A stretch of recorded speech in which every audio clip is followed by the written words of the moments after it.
Jordan, welcome to the Big Lad podcast. How are we doing? George, it's great to be in the presence, virtually of another big fella. Very, very excited to see what this type of weight we could put together, and I'm excited for a good chat. It's definitely a heavyweight episode, to say the least. Mate, absolutely. Would you like to give yourself a quick introduction of who you are and what you're about? Yeah, sure. My name is Jordan. I am a sleep and mindset coach that's more recently, probably from, you might have seen my ginormous head on your screen, as the pound for pound heavyweight running champion. We are going to touch on that a little bit later on in the podcast, but we'll start with the sleep stuff first. So do you want to just tell us about your journey and sort of how you became a sleep coach to begin with? Absolutely, George. And it's one of those things that's just like sleep. It comes to you at a place where I didn't expect it. And my journey started about 2 years ago when, unfortunately, I was struck in the back of my head, hard sparring in a Muay Thai session. I developed a mild traumatic brain injury. And that mild traumatic brain injury, unfortunately, made me have fragmented sleep. I couldn't walk more than 100 meters. And I really saw, George, what the detriment of not being able to sleep can do to you.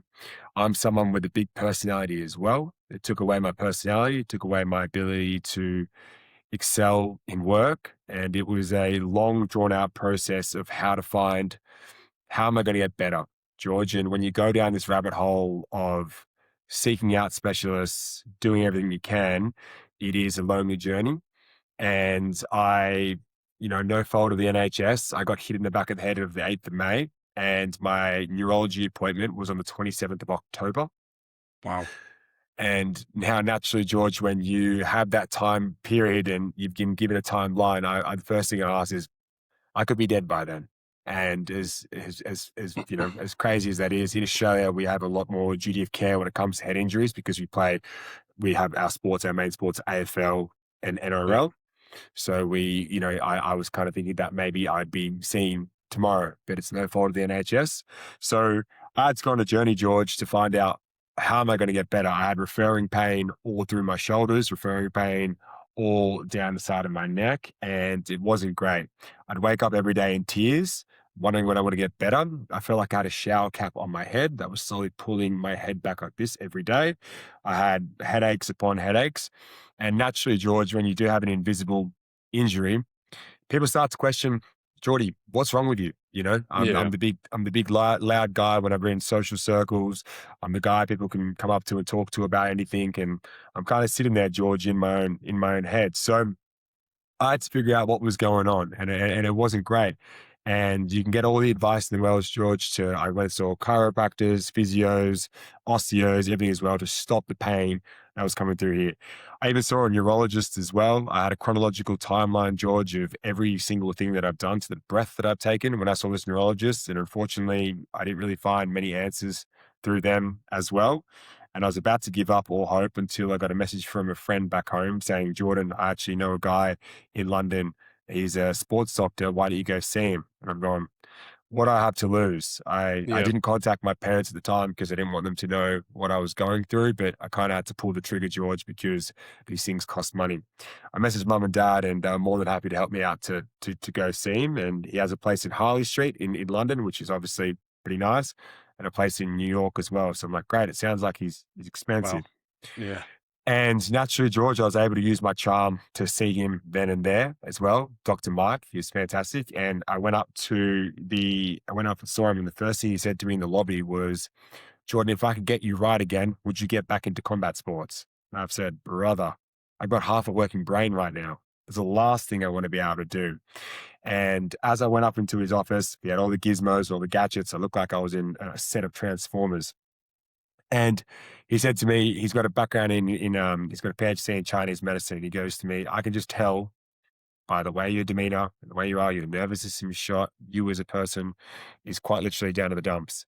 So we put in a bit of a game plan to speak out what we're going to do, right, George? And he goes to me, all right, Jordan, this is what's going to happen. I'm going to give you a cortisone injection at the base of your skull. It's going to give you 2 to 3 months of pain-free. And I've had many cortisone injections before, George, in my back playing footy. I know they're a Band-Aid effect. And he said, after those 2 to 3 months, George, your pain will come back. And I've gone, great, that's reassuring. But he goes, I want you to do 2 things. I want you to learn how to sleep and do yoga. And I was like, I'm not doing that. I'm not. I've got up, George, and I might have used some choice words that wouldn't be allowed on this podcast here. It all goes on this podcast. And I got up, George, and I said, I'm not doing that. I've gone from trying to crush people's skulls in Muay Thai, and you want me to say namaste. And he's like, yep. And I'm like, I'm not doing that. He's like, well, you've tried everything, Jordan. So why don't you try this? And naturally, George, I'm very competitive, and I'm going, I have tried everything. I was extremely vulnerable. What's the worst that could happen? So got a cortisone injection in the base of my skull. And as I was leaving, he goes, by the way, I can't help you with your sleep journey. It's a journey you're going to have to go on your own. And I was like, reassuring. Sounds great. First thing I go home, George, is I Google how to sleep. And I went on this journey, right, George, of understanding my behaviors and my habits. And now you can go on a very, very deep dark hole in understanding sleep. And the enemy of sleep is actually effort, right? And I developed a thing, George, called orthosomnia, which is perfection of perfect sleep aided by trackables. I've noticed you post quite a lot on the Yeah. sleep scores. So I was so obsessed with sleep and I'd let it dictate my day. If I didn't get a 95 plus sleep score, I would think that day was a failure because in my own mind, I was one good night's sleep away from everything slowly going.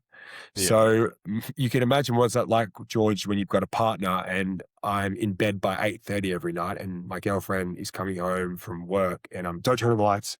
Please, I'm trying to sleep as much as I can. So you can imagine from, an intimacy perspective and being present in a relationship, it wasn't great, George. So I had to figure out a way to become not obsessed with sleep, but to understand my own behaviors and patterns and then use them to my advantage. And so, George, I started actually feeling a little bit better every day. And then I woke up one day and my headaches were gone.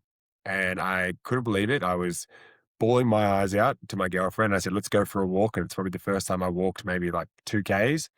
And this was also, George, I was going down to my local yoga studio and I was probably the only bloke there. And I went in there and I was like, I'm doing Bikram yoga and all my yoga instructors at Hot Yoga Balance South were amazing for me. They listened to me. They took so much care. I started up the back left, George, and I ended up with the front right leading the charge, right?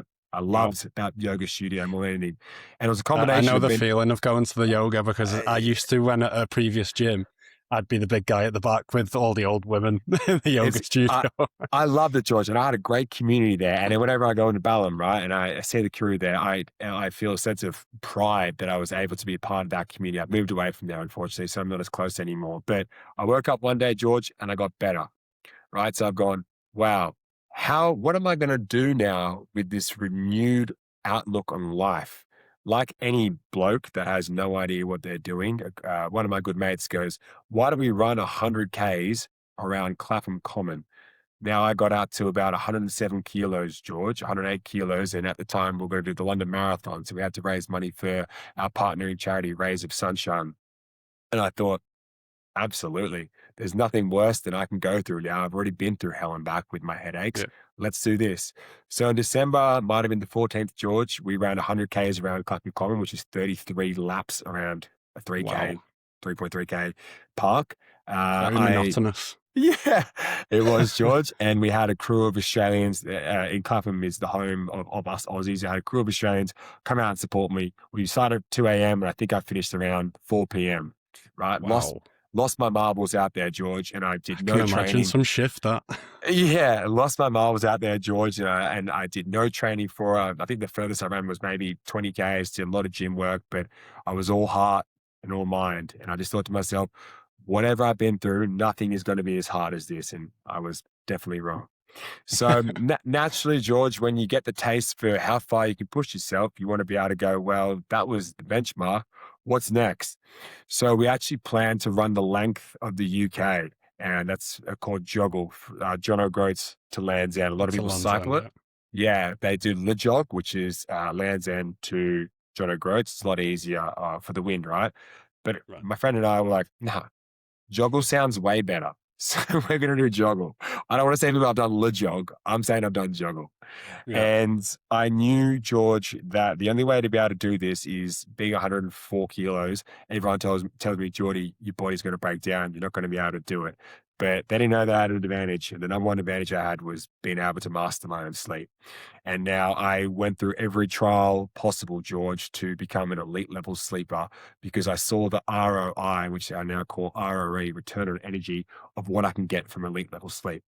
So I trained my sleep and I knew that was going to be my saving grace. Now I trained really hard. I was doing maybe 150K weeks, 3 times gym sessions, everything, every step, George, that I could take. I knew that that step was going to help me for when I get out there and I run 70Ks Yeah, per day for 21 days in a row.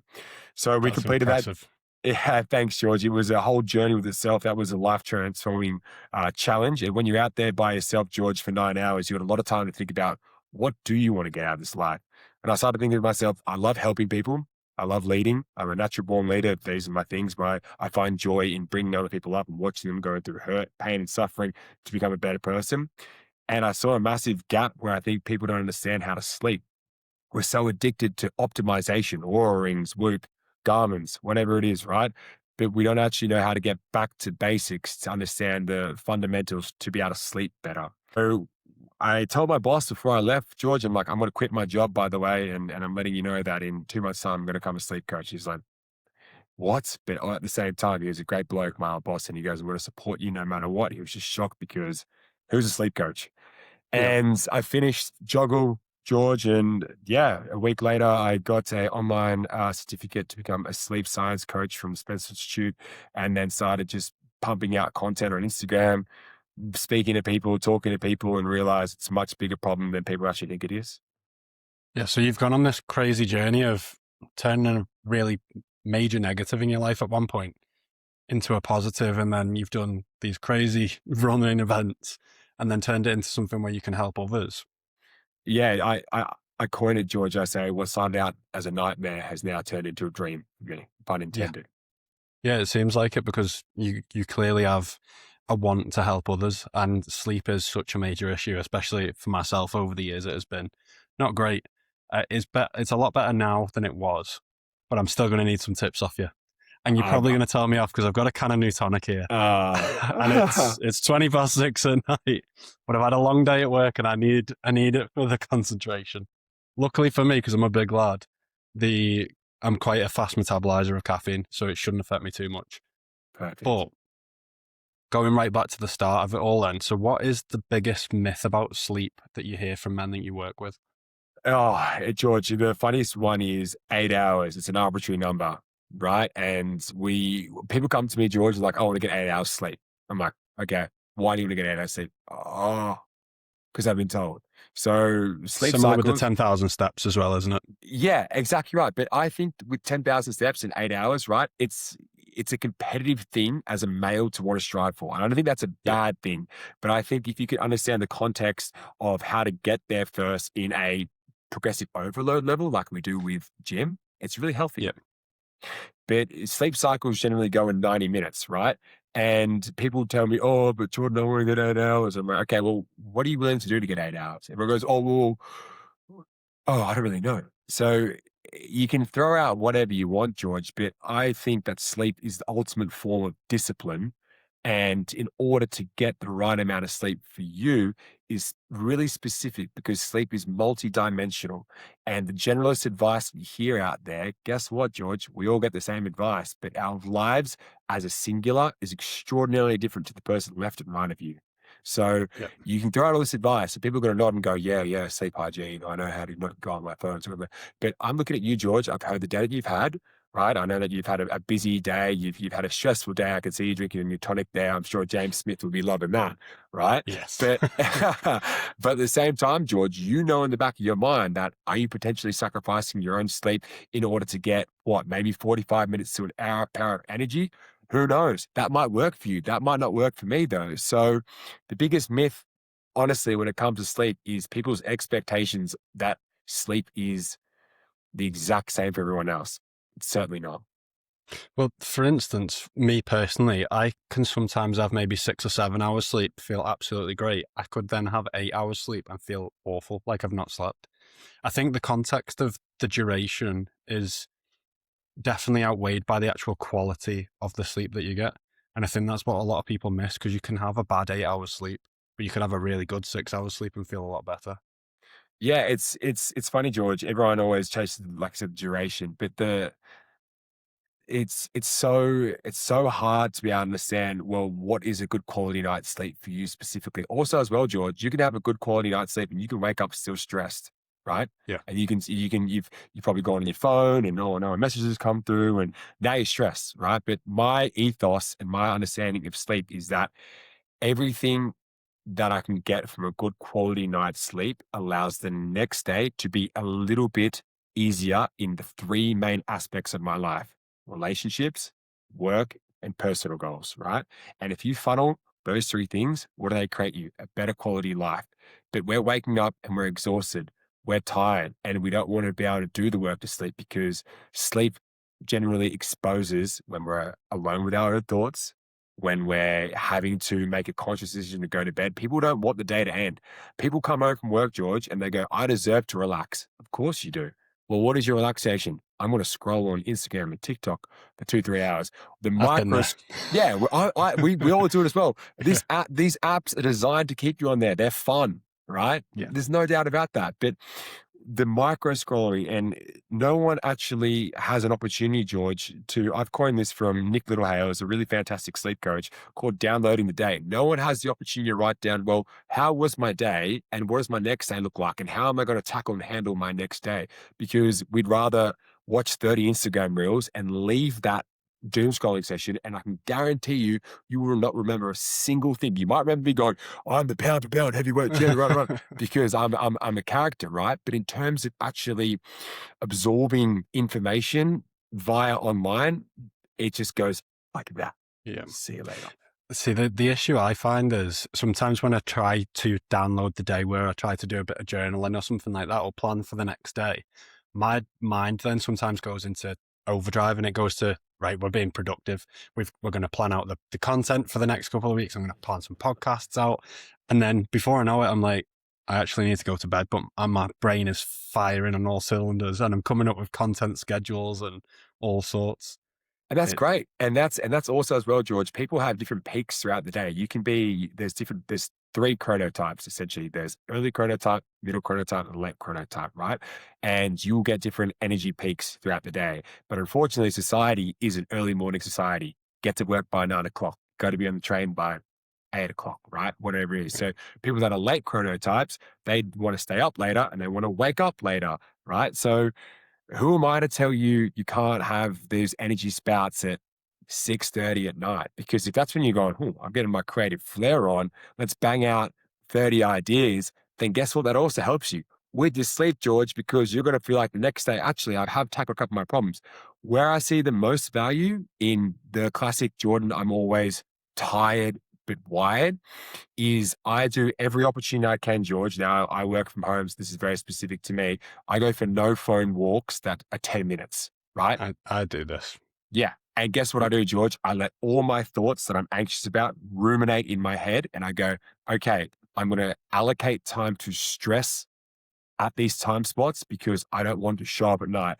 And when I hit the pillow at night, George, I'm out cold like you wouldn't believe. I'd like to think so, considering all the things that you've been through. But Yeah. I do similar. So, like, I work from home quite a lot myself. Mm. I will get up and go for a walk before work, and I go for a walk on my lunch, usually with my brother. But in the morning, I'll keep my phone in my pocket, but I'll leave it on the notes app. So if there is something that I think of, I quickly type it in my phone. Phone Mm. goes straight back away. Just get that dump out of my brain, basically. It could And be people don't anything. and people don't realize, George, when you are creating content, you've got like sometimes I'm walking with my partner Yeah. and she'll be talking to me and I'm like, I've just seen something. I've seen a big fella run past and he might be chewing on a bar or something. I'm going, oh my God, that'd be great content to have. And I've got to step back and go, oh, actually, I've got to be present here as well. And people don't realize when you do create content, you just pick up things as you go. And sometimes I'm laughing to myself in my head, being like, how am I thinking of these ideas? I got to get it out. But I want to ask you a question, George. The first thing you do when you wake up in the morning, do you look at your phone? Yes. Yeah. Usually to check the weather to see if it's raining outside to go for a walk or not. You're a northerner, George. You live in Liverpool, correct? Just outside Liverpool, yeah. Yeah, I split in between Liverpool and Manchester. I think I went through like Preston off the top of my head. I went through like Chorley, Yeah. Lancashire. I ran through those places, so I know where it is. So I'll let you have that one, George, but you think about what you're doing. If you can't nullify the other notifications in that specific first 5, 10 minutes in the morning, it's, hi, George, can you do this? Hi, George, can you do this? George, you should do this. And that's when you're at your most vulnerable. You've just come out of a Yeah. REM sleep. So you're highly psychedelic in your brain. It's very, very active. And then you wake up out of this dream. You're going, okay, wow, I'm just trying to process what's happening. And then you're allowing yourself to be bombarded by other people's thoughts, worries, when you are the most important person in the morning, George. No one else is. I I am trying to get better at just literally opening my phone to check the weather and turn my alarm off, like the ring Yeah. system off. And then I'm trying to like, right, phone away, go. I am getting better slowly but surely, But especially now at my desk. I've set my iPad up with just iMessage and WhatsApp. I leave my phone in the other room now or in good a drawer. man, George. And you know what the thing is, George, you're aware. That's the funny Yeah. thing, right? Oh, I'm so aware. You understand the habits. When I work with guys, everybody is so critically aware of all their habits that are stopping them from sleeping, but we still do it anyway. Welcome to being human. Yeah, like you said before, the apps are created. They're so addictive. They're almost like a gambling system of dopamine. It's what's coming up next. And I always say I would get rid of social media if I didn't have things like the Oh, podcast. But unfortunately, I need it. There's no other way of me. Like I wouldn't have came across you on social media if I didn't have it. George, I would love to turf this thing into the oblivion if I could, right? And my skill set as a person is I love being out and about and around people and being in communities and talking to people and listening to them. I love that more than you can imagine. But have I gone semi-viral? Yeah, sure. I call it a very lesser version of that. I was waking up, George, 100 new followers, 50 new comments, 40 new DMs. And honestly, mate, it's like, shit, it's bang, hitting you in the face. Hey, mate, I've resonated so much with you. And it's addictive. I Yeah, was like, I had a duty of care because I was like, hang on, this bloke has taken time out of his day to message me.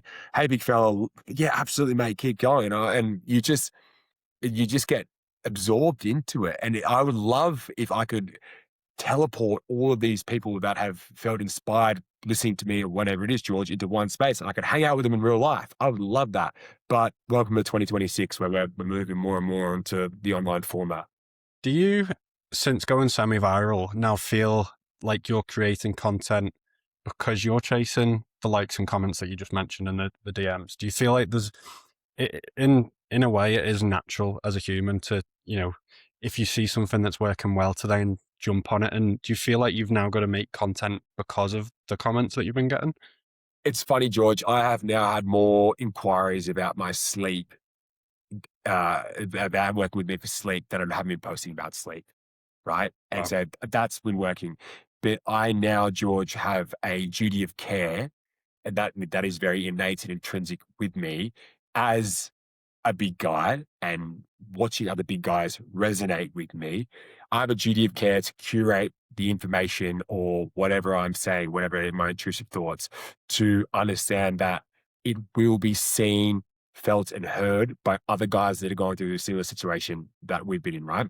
So have I created a niche? Yeah, sure. But guess who is the niche? Me. Guess who else is the niche? You, right? So the information and the content I'm creating is geared towards the heavyweight division because I love it. That's just me. I've had these thoughts, George. I'm walking through Battersea Park, right, home of the Battersea Big Boy, and I've just got out my phone one day and I'm like, you know what? I'm sick of seeing flyweights. I want to see the big guys get out, and that's was me. And because I've said that, it's always you hear these stories. It's the I didn't expect that to blow up, and it did. It did. No, it's absolutely flying. But just going back to the sleep stuff then. So you mentioned on your Instagram that you get guys' energy back in 42 days. What's the magic ingredient? What's the blueprint, so to speak?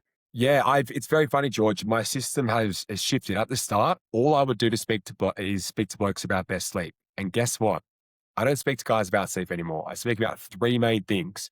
It is their identity, then it's their behavior that drives their identity, and then it's the habits they formed from their behavior, right? And When you can unearth that and you have someone in your corner like me that is an extreme motivator, and it's almost like a chess match. I get guys to voice note me, George, for the first 2 weeks, right? They voice note me no greater than 1 minute, half an hour to 45 minutes after they've woken up. And if you voice note me, George, I ask you a specific set of questions that are specific to you, right?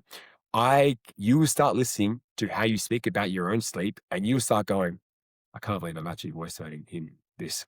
Really, hey Jordan, yeah, I've woken up today.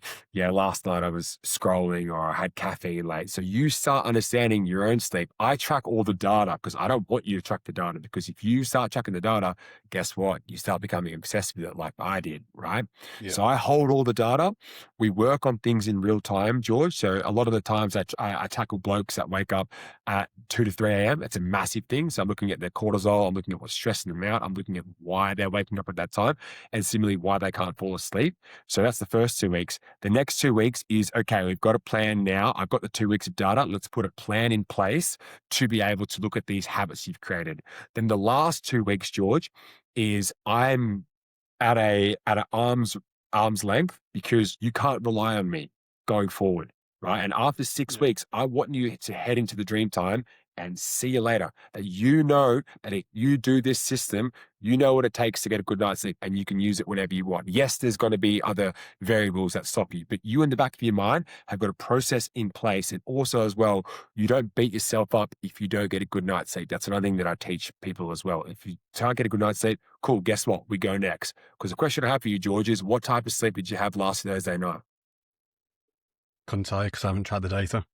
There you go. And if you didn't even have the data, George, guess what? You don't still remember it. So it doesn't matter. So we go next. Yeah. I think so. Basically, what you're saying is you kind of get people to understand their own sleep and you track the data for them off the back of that. And they sort of realize their own issues and then try and correct them themselves. You think about it, George. If I tell you about a circadian rhythm, you're going to look at me and go, okay, cool, right? That's not the reason why you're not sleeping. The reason why you're not sleeping is because of these habits you've created. Once you understand the habits, I slowly embed the circadian rhythm stuff. Anchor your wake up time. What time are you training throughout the day? What time are you eating throughout the day? Your temperature. There's four main external cues. They're called zygobers, right? That your superchiasmatic nucleus is looking at to receive these cues. If I told you that from the very start, George, you're going to go, Yeah. what? It's like when I go, I'm not a car guy. When I get my car service in Australia, you could tell me that you've just installed a super flux capacitor and it's going to take me to Jupiter. And I'd be like, sweet man, can it get me to my girlfriend's house? Yeah, cool. That's all I want to hear. So what I've realized, George, is when it comes to sleep, people don't want to actually hear the science. It's up to you to embed it without them really know, because sometimes the science freaks people out. I've got people that come to me and go, Jordan, I want to get my REM sleep up to 2.5 hours. I'm like, all right, how are you going to do that? Oh, okay. So did you just look on your work score or your Garmin and you realize your hypnograph, the back end of your REM sleep is supposed to be the most important part?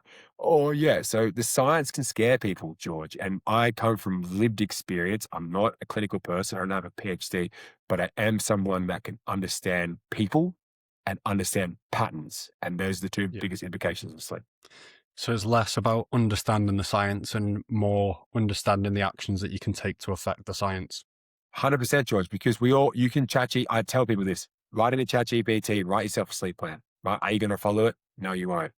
You know it. You get an understanding of it and it'll tell you all the things to do.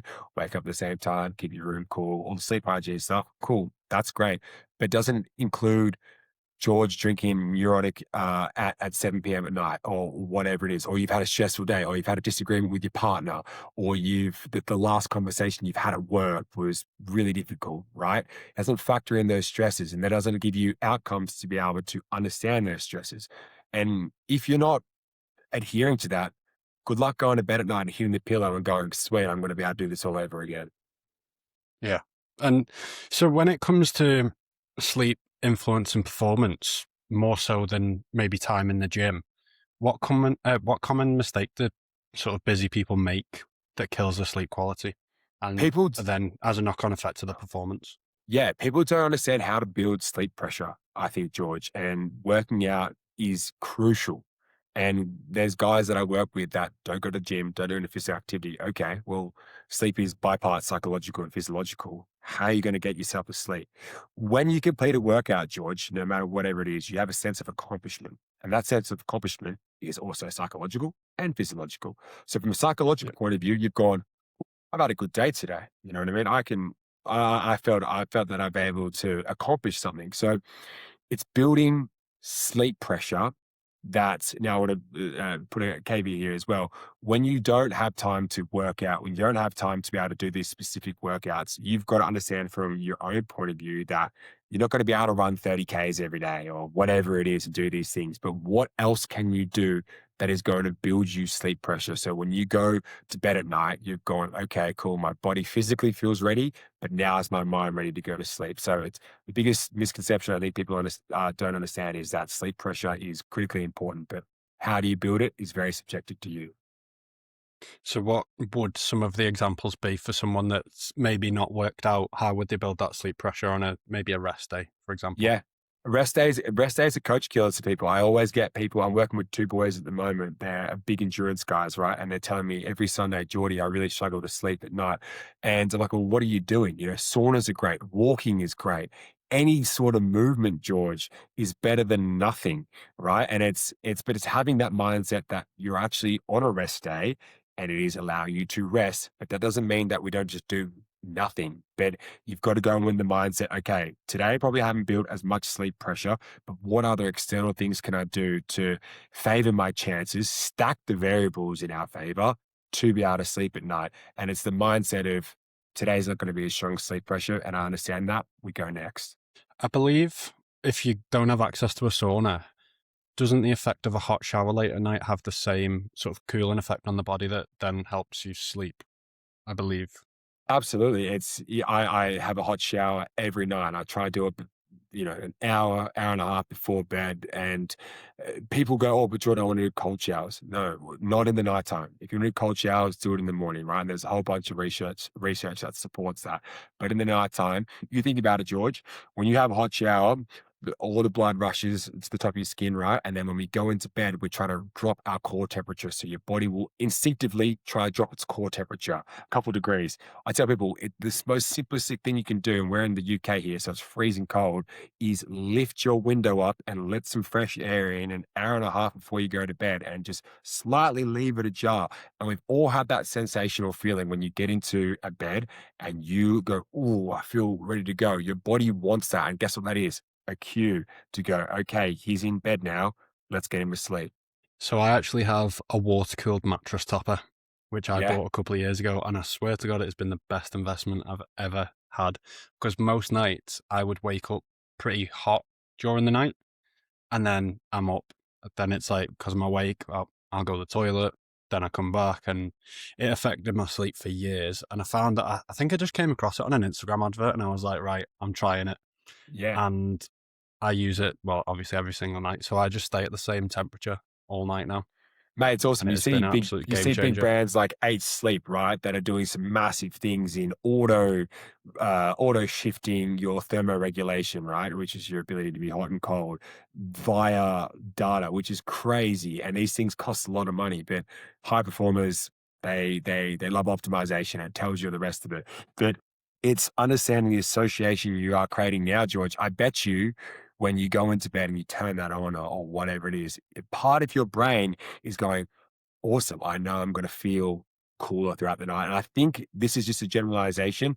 I think as big fellas, I don't know. I'm always hot. My I girlfriend's like, run so warm. yeah, my girlfriend's like, you're a furnace the entire time compared to her. She's got, in the wintertime, I just sleep in my jocks, right? And she's Oh, all, year round, yeah. yeah, Yeah. year round. I don't give a shit, right? And she's always like, I'm freezing cold. She's got, the thermals on or whatever is there. And I'm like, I'm not doing that. I'm always jocks 24/7.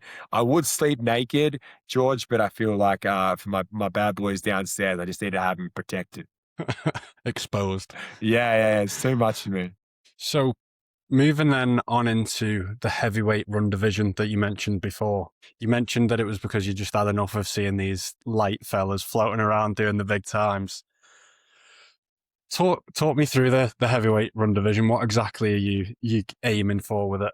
Yeah, well, George, I'm glad that you are in the division, and I want to welcome you to the heavyweight division. Thank you And very it's much. it's one of these things, George, where I've been to multiple run clubs. I have been to a lot of running events, right? And I think as a big guy, and I'm going to generalize here, a lot of big fellas, I've said this before, we're not born into running.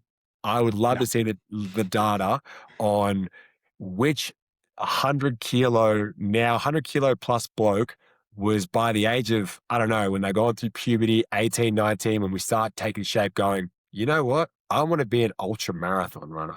I want to be a sprinter, right? And I'm talking the big guys that know the big guys. So we would have played team orientated sports, George. What sports did you play? football. Football, right? Yeah, Are you center back? What are you? I was a left winger. Left wing? Okay, wow. You could Yeah, be, yeah. Maybe you're an exception to the rule, right? But a lot yeah. of big guys that I see, I've played AFL. A lot of big guys I see played rugby union, rugby league, right? And when you're the big guy, you're the enforcer, right? With all these other little guys that chirping around, it's like, Geordie, get involved. You're tough as nails. Get in there and get amongst it. So you've got a bit of an identity as a big guy, like throwing around their weight, having a bit of a push and shove, and that's great.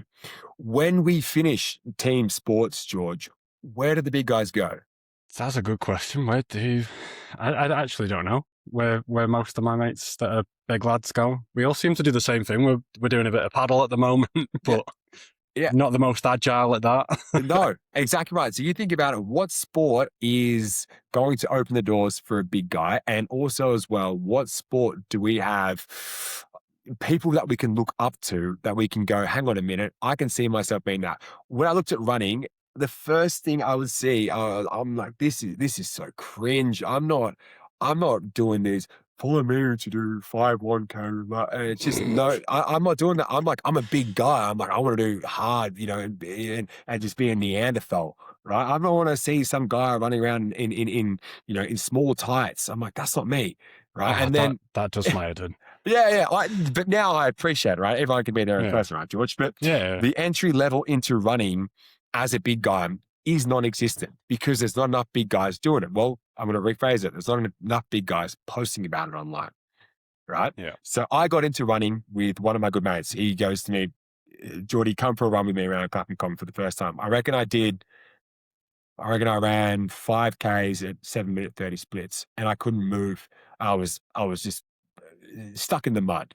So it's not a sport that you want to keep coming back for like you do in football, like you do in AFL or rugby or Muay Thai or combat sports where you can see progression as a big guy and you can see it in a space where you can compare yourself to other big guys, right?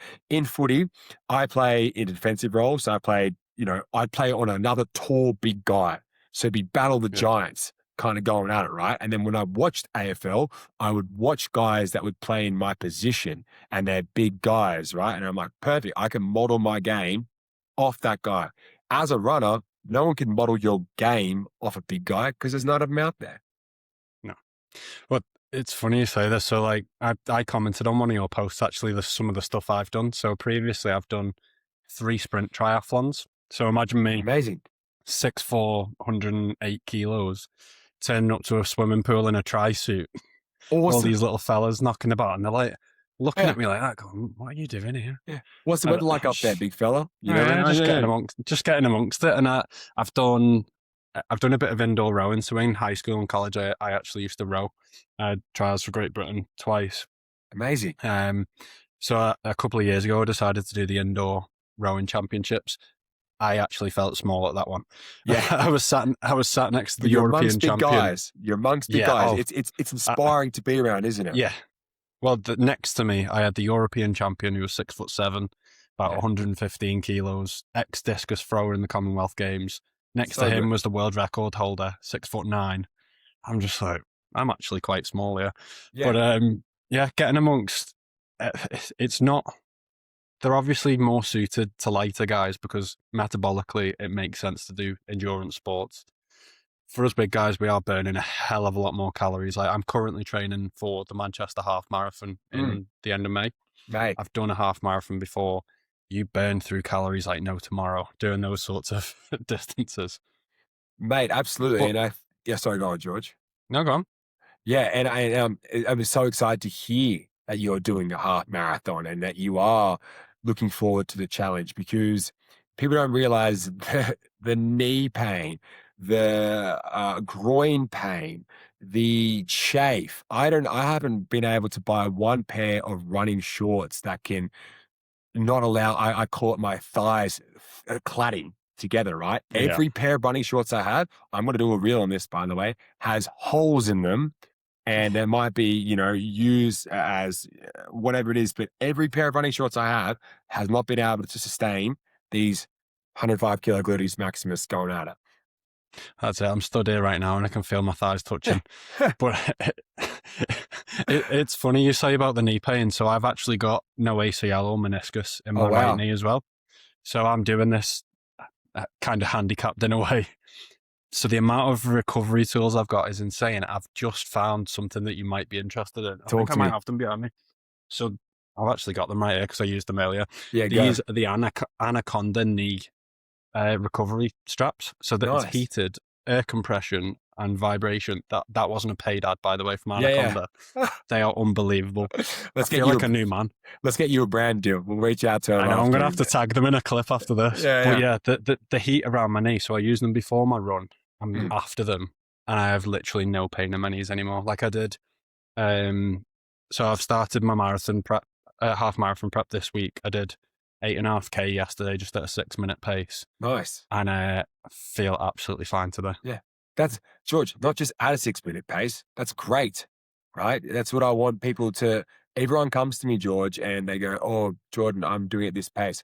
Brother, the fact that you're out there is a godsend as a big fella. And I'm I I'm watching you, George, and I can feel your knee pain from here with the moment you step out there. And I'm glad that device is able to alleviate some pain, but not all of us can have that stuff. And it's the joints. One of the thing that I got told is, Jordan, during joggle, the ultra marathoning, please don't run down hills. What do you reckon I was doing? Sprinting down hills, right, George? And Yeah. I experienced knee pain. There's a video I posted on my Instagram of me crying, bawling my eyes out. And I genuinely thought each step that I was taking that someone was lighting a match and putting it onto my knee with the amount of Oh, inflammation that I had on my knee was nothing that I've ever experienced in my entire life. And that's because it was, you got a 104 kilo bloke going bang, bang, bang on your knees. yeah, I can imagine. Like I've done, so I do quite a bit of hiking as well. I've done Snowdon 4 times. I've done Scafell Pike. So I've done 2 of the big 3 so far. I need to get Ben Nevis boxed off this year, but coming down is definitely harder than going up. Yeah, yeah. People don't realize it, George. It's a massive thing. We were trying to shave off time to not eat into our recovery time. So what is any bloke going to do? Of course, you're going to run down the hills. I watch in our Yeah. Strava group, guys, like I love running down hills. I'm like, brother, please don't do that. It's a one-way ticket into just your knees needing to be repaired. Yeah, I'm more of a attack the hill than Yeah, run yeah. down the hill. Get that big So caboose up there. exactly. You said that the division is the most feared division. Why do you think it's the most feared division? Because we're coming for everybody, George. And who is going to stop us? Do you think that anyone in the heavyweight division could lose a physical one-on-one fight with a flyweight? I don't think so. Right. So we're the We're gonna most. have rum club fights now. Yeah. Run club fights. No, it's a motto and an ethos that I want to have because I want big guys to go out there and feel empowered to first and foremost say, "Hey, I'm part of the division." And not just any division. I'm part of the heavyweight division. And when you go out there, you're representing the division. People go to me, Jordan, how's the run club going? I'm like, run club? We're not a run club. We're a division and we're a heavyweight division, right? I'm The not, hero's coming. yeah, exactly right. I'm not joining these flyweight run clubs where it's like, come down. No. If I'm there, I'm making some noise and I'm crunching some pavement, right? So I want heavyweights to go out there and I want them to feel a sense of, okay, this is hard. And when you look at yourself in the mirror, it's not great sometimes, George. And I'm going to be posting a lot more about this. I'm going to start a weekly post where it's called Real Talk with the Heavyweight Division, where I'm going to be going and speaking about the vulnerabilities that I've had as a heavyweight and that I know that you have as a heavyweight. And I think the biggest thing is eating, and our relationship with food is probably the biggest thing. I thought that my entire life I was big boned until I found out about calories, which was the worst day of my life. Right. And I think us as heavyweights, we can demolish 10,000 calories in a blink of an eye. And we realize once you start sucking it on from a motivation and a understanding that you can't just keep eating food, it becomes a lot harder to then lose it. Yeah, I mean, personally, the food thing's never really been too big of an issue. I've sort of grown into my weight, so I wasn't always big.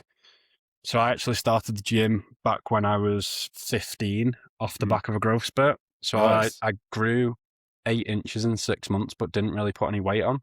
So at the age of like 15, I was 6'2" and only 10 stone two. What's 10 I was like, stone Mum and Dad, to? what is it? It's Like, about 60 kilos, 65 okay. kilos or something like Yeah. that, I think. So quite skinny, quite lean. I was still playing sports and everything like that, but I was at the point I saw these photos on holiday and I was like, Mum, Dad, need to join the gym. Too skinny, don't like it. Yeah. And then over time, gradually put weight on, started rowing in high school and college, and basically was told, eat. You need to eat because of the amount of kilometers we were doing rowing each week. I was cleaning 6 to 8,000 calories a day without thinking Insane. about it. And I was probably about 80 kilos, 80, 90 kilos, but 90 kilos by the back end of it. Mhm. Then it was just full football and going to the gym. And I slowly put on weight as I got bigger and packed on some muscle. Um, Ideally trying to get down to about 100 kilos for the half marathon just to make it a bit easier on the knees. Yeah. But I've sort of gradually grew into being a bigger lad, basically. So I think that has helped me. I wasn't always like a big kid, but now I'm like 6'4" and 108 kilos. The question I have for you, George, is do you feel like you're a big fella now? It's a strange one because I never really notice how big I am until I have a photo with some of my friends. Mhm. It's really strange. Like I know I'm a bigger guy, Yeah.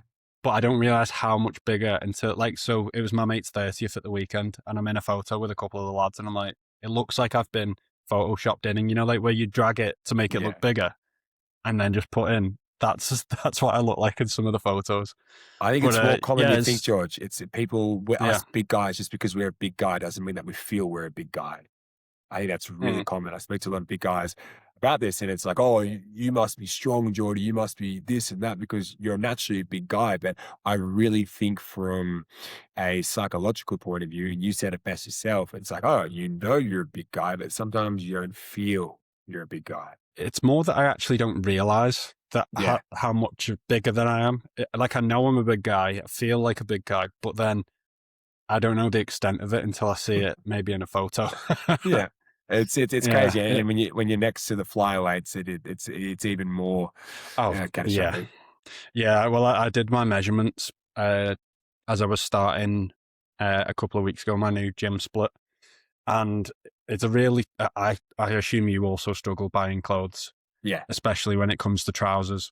Yeah. So I've got like a 34-inch waist or 36-inch waist, Yeah. but my quads measured in at 28. So I've basically got like a small person's waist for either leg Yeah. and then like a Okay. relatively normal waist. Yeah. So Yeah. it just doesn't work very well when it comes to buying clothes. The only trousers, like if you guys call them trousers over here, is Uniqlo has been really good. But these are in Australia, by the Mhm. way, for allowing the big boys to get some girth in there. But my entire life, George, I have struggled with buying trousers and pants to look my fit. I take a lot of pride in my Yeah. fashion. My girlfriend's into fashion, right? And she's really styled me out. But it's interesting, George, you say that because when I was 12 years old or 13 years old, I got a message from a girl on MSN back in the day, right? Saying that you have a big butt, Throwback. Jordan. Yeah, you have a big butt, Jordan. And that mentally scarred me because I was so self-conscious about it. So whenever I'd buy shirts or clothes, I would make sure they're extra long to cover up my gluteus maximus and it looks like I'm wearing a dress. It wasn't until I met my girlfriend now who goes to me, why do you why do you always pull down on your shirts? And I'm like, oh, because it's just like an awkward looking fit because the back end of my pants don't really suit me because it's not big enough. And then until I kind of just went, you know what, this is how I am now. This is how I look. I ended up Yeah. started feeling and looking better. And yeah, I like to think that my fashion's a bit more sensible now. One of the things that really annoys me is that, say when you're shopping online and it has the model and it says the Yeah. model's 6'2", wearing a medium. I'm like, what 6'2" man's wearing a medium? Yeah. So there's not enough representation for the bigger blokes unless you go to a shop like Jacamo. Yeah. And I don't even know if they exist anymore. Yeah, and that's where, George, where I'm getting with all of this, and I'm working very hard in the background to liaise, funny enough, with a lot of heavyweight blokes, and I'm getting some really strong input from guys that I value to where I want to get this division. And the first and foremost that I want to get the division to a state where I want big fellas moving. And I want big fellas to know that they can go out there and yeah, we jiggle around. But the fact that you're out there, George, means you're doing something about it, right? And I want I want the big fellas to have a safe space in the division. So if you see another member in the division, you know that they're having a red hot crack and they're going out there and they're trying to make a change, a difference to their appearance, live a healthier lifestyle. Now that has to be inspired by other people that they can visually see are doing that, because I can guarantee you, as a big fella, it's a lot harder to go, shit, I want to get out there and do it. I've lost my sport. I miss playing AFL so much. I had an identity playing AFL. I love that. I love being a big guy. I love smashing and going in hard, right? I don't have that anymore. What I have, running now. Cool. All right. Well, who around me can I see, okay, this is what we can do as a collective, as a unit, as a division. That's why this heavyweight division has brought me so much joy, purpose, and now passion, because I now know that there's a greater purpose to me being just a jovial bloke online, is that I have to lead these blokes and make sure that they are getting the correct information that is, pun intended, size fitting to them, right? That they understand that their body is so different to all the bullshit generic information that is out there, George. And lastly, I think the most important thing is that they feel that there's a sense of a goal that they can strive to. I got a message from a bloke today in New Zealand, right? He had all these tattoos, this big crazy guy, right? He looked awesome. He's like, hey, brother, just letting you know you've inspired me to get at it. And I'm like, fuck yeah. I'm like, Love it. what have I inspired you to do, man? Talk to me. And he's like, I'm going to run a sub 25. And I'm like, hell yes, my man. Let me know when you get there. Let me know if I can help you with your journey, right? That's one guy, right? So yeah, this division is the most feared division because guess what? We're going to put in the work, and the transformative period you're going to see us from maybe a super heavyweight to a heavyweight is going to scare people in a good way. But this is the thing, things like running, there's not like a weight requirement to do it. You can just go and do it. And because you're a bigger guy, maybe you're an exception because you are running like a flyweight time, by the way. They're insane 5Ks. But as a bigger guy, you're not expected to go and win a park run at a weekend. Yeah. Like imagine you might win one. I'm not going to lie, you are quick. Yeah. I'm a good But like I chance, say, probably an outlier. Yeah, I think I came The standard heavy 66 on the weekend out of, I don't know what it was, but Battersea Park's a big one. 66, and you got, what was it, a sub 19? Yeah, 1846. Unofficial, by the way. Jesus It is Christ. unofficial there. Yeah. Even still. Yeah. I think That's if I had an audience, George, I reckon I'd run a Yeah. sub 18 easily. Don't you worry about that. Here he is, the Wow. pound for pound champion running out there. If the crowd's up and about, I take it all in. But this is the thing. When I did my sprint triathlon, I turned up and I thought, I'm not expected to win. I'm like 100 and odd kilos. I'm basically doing a small man sport. Yeah. And I was there to just try and beat myself because I'd done one the previous year. So I already had a time to beat. And I beat it by a couple of minutes the next year. Yeah. Amazing. I think people think too much about where they're going to finish. Like, it doesn't really matter, because if you turn up at a park run one weekend and you did a 30-minute or a 40-minute 5K, whatever it is, as long as the next week that you're a little bit faster than you were previously, that's a win. You don't have to go and Massive. win a park run. That's not No. what it's there for. No. And the thing is, George, with us heavy guys, I think where I'd love to get to is absolutely, I would love to see a run where it's gone Jordan Stanton, George, in the heavyweight division. I don't want it to be called Clydesdale. whatever that bullshit name they've given to heavy blokes. It's heavyweight division. Other divisions, they can be called whatever they want, right? But I want a specific division where if you entered it, you enter your weight and you are versing other blokes in your weight division. What does that mean? It means That would be pretty cool. it'd be awesome, right? And you think about it, George, it would, I posted this today in the Strava group. Healthy, comparable competition is fantastic in men. There's a reason why in the UFC boxing, the heavyweights fight the heavyweights and the flyweights fight the flyweights. If you were to put me in a sparring match or a Muay Thai match with a flyweight, I would win purely on power alone. Yeah, sure, they could be ultra skilled, maybe versing a Thai guy, he could piece me up. But I guarantee if one of my hits landed, I would decimate them. That's not the point. The point is that we want a fair and just division where you can strive for. That's what I want to see. I want to see blokes going, hey, I want to throw hands, learn how to run fast with guys in my own division. And that's where I want to get to, because that not only empowers you as an individual, but then if I message you, George, and this is where I'm getting with all this. I've created this heavyweight division. I pair you up against you versus me, George, right? And we agree upon a weight anywhere between 105. So you can come in, George, at 107, or you can come in at 103, whatever it is, right?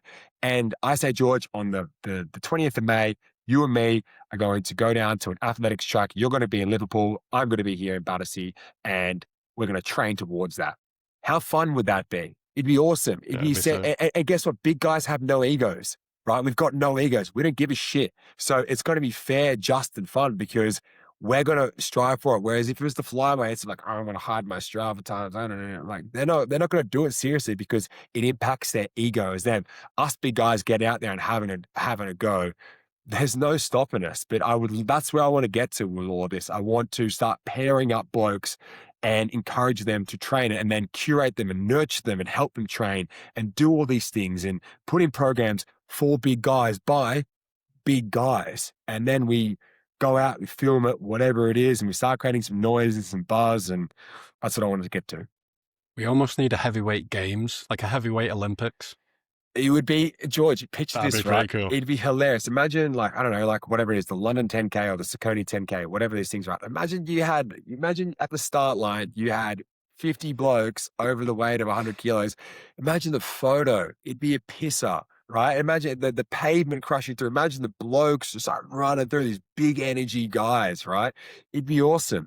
And I think that's what I'd love to see. And that's, I'd MC those events. Like I'm thinking like fighting in the red corner, weighing in at 105 pounds. We've got George from Liverpool. He stands at 6'6", fighting, Charles Ronaldo. And I would love that to see that. And imagine the hype and the energy from it. And blokes would train so hard, like I said to you, because when you're a big boy and you're going against another big boy, there's that level of respect you have, but there's also that, come on, big fella, let's go to town. Well, I don't know if you've seen the guy on TikTok. He's in America. He does tall people meetups. So it's like, I think the entry requirement for a fella is like 6'4" and above, and for women it's like 5'8" and above. But there's literally these massive meetups of just these, so good, in a way, freakishly tall people. Some of them are, they're like 7 foot plus. But I always think it'd be so cool to have something like that over here, but then incorporate it with a fitness thing. Yeah. That's what I'm getting the to. Heavyweight run club, that'd be so cool. Yeah. Not a run club, George. Heavyweight division. Run clubs are for flyweights. Yes. And that's what it'd be, George. You'd come out and you'd represent your division, and you could be whatever, George, you're representing Liverpool. Do you know what I mean? With that branch that I'm representing Battersea. So we've got these champions in their own boroughs that are coming down to run 5Ks, and it's something different. It's something fun. It's big, it's large, it's all the above. So what are the entry requirements then to the heavyweight division?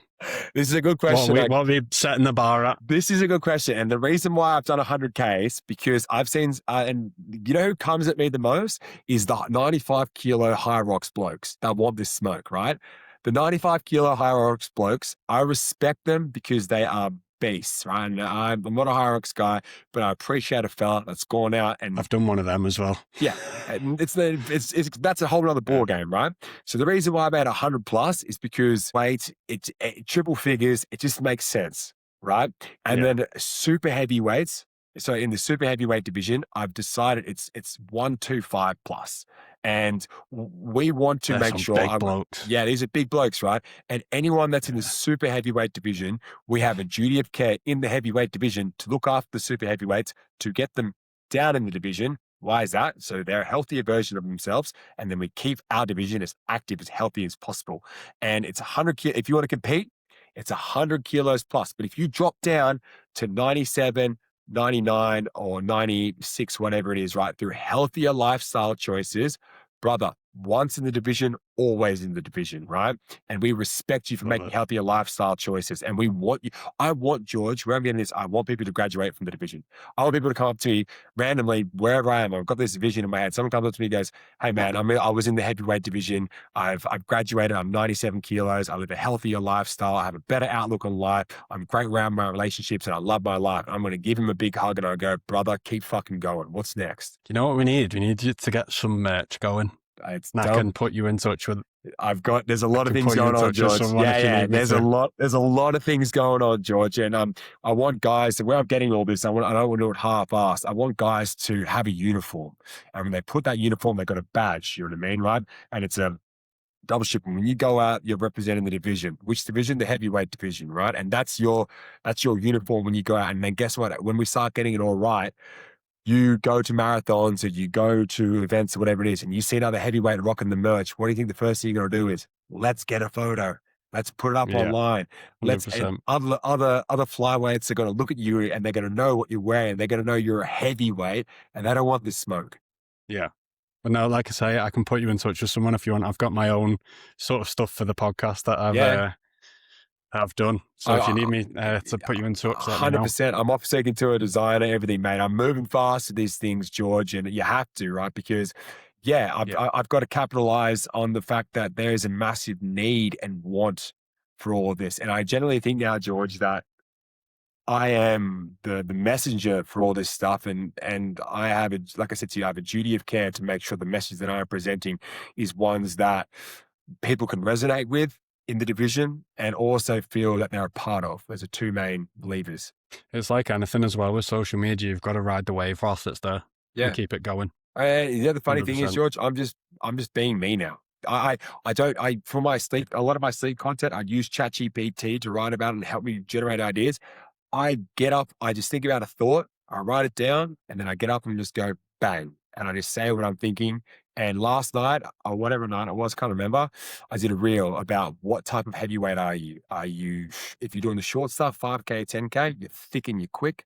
If you're doing I saw that one. the other stuff, Yeah. right? You're large and in charge. And I don't know, it's one of my best videos that I've done I thought in my head, I was like, how funny would this be if you would to go to a check-in and you had to categorically tell them what type of heavyweight you are, because they've got to warn the authorities of the damage you're about to do at the pavement. Like, I just thought that'd be hilarious to do. And you line up next to some flyway, and the flyway is just like, oh, I'm just checking in here, number 67 or number 65. And you though, and it's like, oh, guys, we've got a BBB, you know, a big boy bruiser coming through, and they've got to alert the authorities that you're out there and you're causing some damage to the pavement. You've got a thick and quick coming through. Yeah, Watch out. yeah, thick and quick coming. What's this guy? Oh, yeah, his last race, he's large in charge, but he's dropped down now. He's thick and quick. Like, it's endless We need to gags. set his own lane up around the course. Yeah, he will send him out first, you know, level out the pavement. So just mixing in the two then, the sleep and the heavyweight, is there more of a requirement for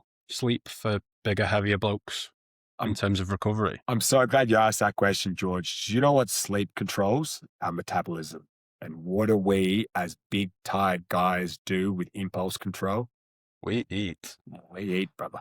And if you're tired at 7:30 at night and you're going down to your local off license, what are you getting, George? Crate of beer. Crate of beer. What else goes with it, George? Literally anything. Brother, I'm keeping my boss man afloat down the corner right there. He sees me coming. He knows he's making a 10 to 15 pound transaction from me coming in. So when we can regulate our sleep, George, I'll do two things. I do it from a metabolism point of view, and then I'm going to go into a recovery point of view, right? Sleep is so crucial from a stress and mindset towards what are you doing. And now, if you're exhausted and you're tired all the time, decisions we make as a heavyweight are a lot more costly because you think I'm going and getting a bar of chocolate, or am I getting a block of chocolate, George? What am I doing? Yeah, we're going for the full thing. Going for the, and I'm looking at the back. It's 537 calories. I know off the top of my head, and I don't give a He's shit. done it a couple of times. I'm deleting it. I live around the corner from it, and by the time I walk home, my girlfriend's like, "Can I have some?" It's finished, George. It's finished. It's So yeah, done.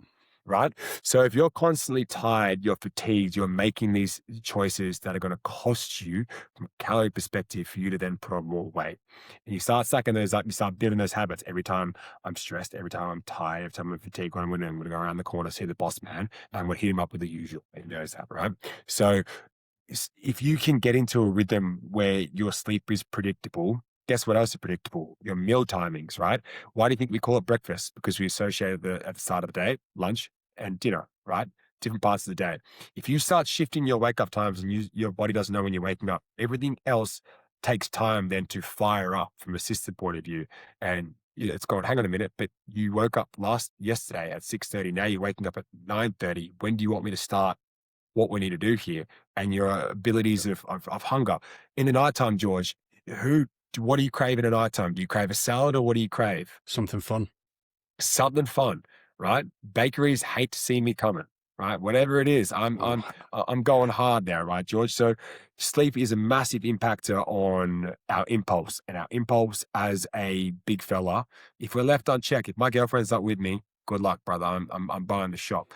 And naturally, from a regenerative point of view, from what our deep sleep gets us, as a big guy, we hurt 10 times more than the little fellas in the sessions. Little fellas like, oh, no, you don't. No, we definitely do. From a physical point of view, we're doing something that is not in our innate ability to actually, our bodies want to do. We don't want to run. You ask any big fella that I've been in contact with, and I guarantee you all of them have the exact same answer. I don't enjoy the physical side of running, but I enjoy the mental battle and the way that I feel after, George, right? I don't actually like running, but I enjoy the demons that I battle in my head, and I enjoy the thrill of a challenge, right?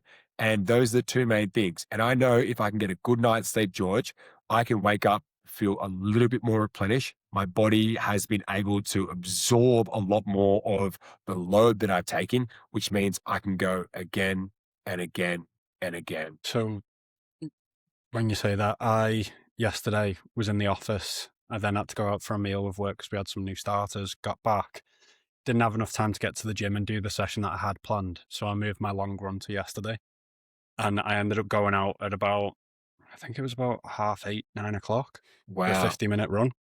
Yeah, not ideal from a sleep perspective, probably. No. Um, but no headphones, just ran and Raw just dog. pushed myself through it. Yeah, that's all I ever do. And I hate using headphones. It's I go to amazing, the man. gym, Yeah, don't use headphones, listen to the gym music. that's I got good. called a weirdo on the podcast a couple of weeks ago for this. Nah, I think we're in a day and age, George, where we overstimulate ourselves with things.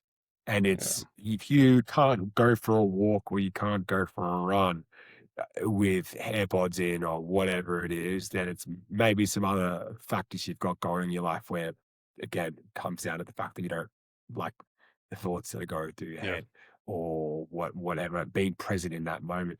And music is fantastic. I think music allows us to teleport to a nostalgic time for when an old school song comes on, per se, or to use it as a motivator. But for the first 21 Ks in a marathon, I would just have my AirPods in, no music. And I've got my AirPods in because I don't want to then have to take him out and put him in, Yeah. right?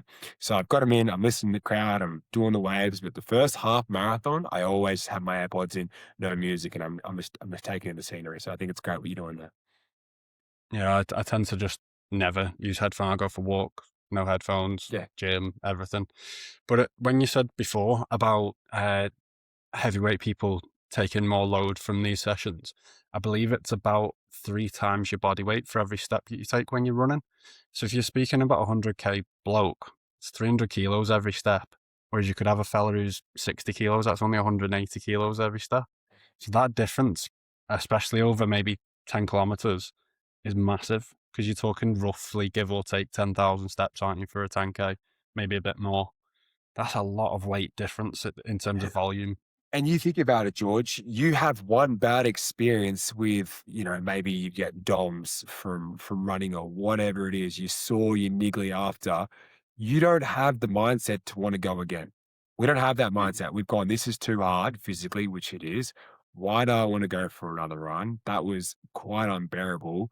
So it's developing, I guess, more of a longevity approach when it comes to running to go, okay, I don't need to set the world on fire. And I'm going to give you a red hot tip. You can't, by the way, because of your size and stature. But I want people to know if you're in the division that there's an opportunity for you to grow at a slow pace, but you will see the results, but it takes time. That is why, George, I get people to post about their weight first and then a running time that they're proud of, George, because the weight is the most important part because our brains are fried. We don't, you might not even finish the entire sentence, but if you see 107 kilos, you're like, oh, what's he doing?